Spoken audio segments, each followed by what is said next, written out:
అందరికీ నమస్కారం. భారతదేశంలో ఉన్న అతి పురాతనమైన మరియు మహిమాన్వితమైన సూర్యక్షేత్రాలలో శ్రీకాకుళం జిల్లాలో అరసవిల్లి అత్యంత ప్రధానమైనది. ప్రతి ఏటా మాఘ శుద్ధ సప్తమి రోజున ఇక్కడ రథసప్తమి వేడుకలు కండ్ల పండుగగా జరుగుతాయి. అసలు ఈ క్షేత్రం ప్రాముఖ్యత ఏంటి, రథసప్తమి రోజున ఇక్కడ జరిగే అద్భుతం ఏంటి, సూర్యకిరణాలు స్వామివారిని ఎలా తాగుతాయి, ఈ విషయాలన్నీ ఈ రోజు మన వీడియోలో వివరంగా తెలుసుకుందాం. పురాణాల ప్రకారం ఈ ఆలయాన్ని దేవరాజైన ఇంద్రుడు నిర్మించాడని చెబుతారు. ద్వాపరయుగంలో బలరాముడు ఈ ప్రాంతానికి వచ్చినప్పుడు ద్వారపాలకులు ఆయన్ని అడ్డుకోవడంతో కోపించిన బలరాముడు తన నాగలితో భూమిని చీల్చగా అక్కడ ఒక జలధార పుట్టిందని, అదే నాగావళి నదని చెబుతారు. ఆ తర్వాత ఇంద్రుడు తన తప్పును తెలుసుకుని సూర్యభగవానుడు శాంతింపజేయడానికి ఈ క్షేత్రంలో విగ్రహాన్ని ప్రతిష్ఠించాడు.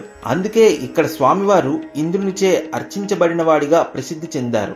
మాఘశుద్ధ సప్తమినే సూర్య జయంతి లేదా రథసప్తమి అంటారు. సూర్యభగవానుడు తన రథాన్ని ఉత్తర దిశగా మళ్లించే రోజు ఇది.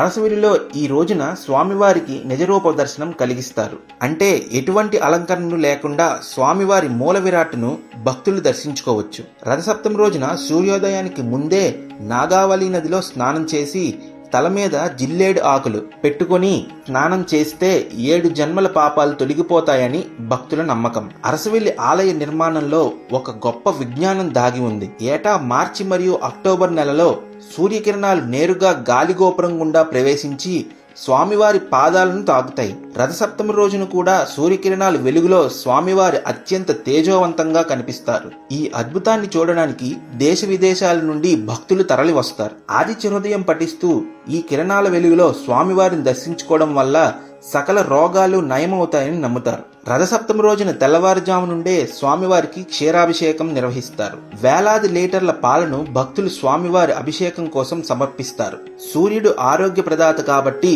చర్మ వ్యాధులు ఉన్నవారు, కంటి చూపు సమస్యలు ఉన్నవారు ఇక్కడ మొక్కులు చెల్లించుకుంటారు. ఇక్కడ ఇచ్చే ప్రసాదానికి కూడా ఎంతో విశిష్టత ఉంది.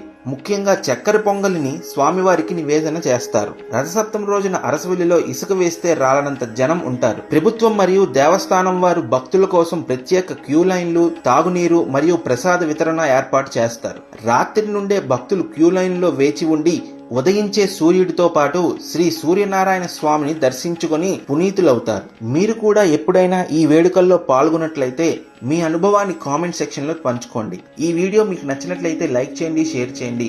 మరింత భక్తి సమాచారం కోసం మా QTV మీడియా భక్తి ఛానల్ ని సబ్స్క్రైబ్ చేసుకోండి. ఓం సూర్యాయ నమః.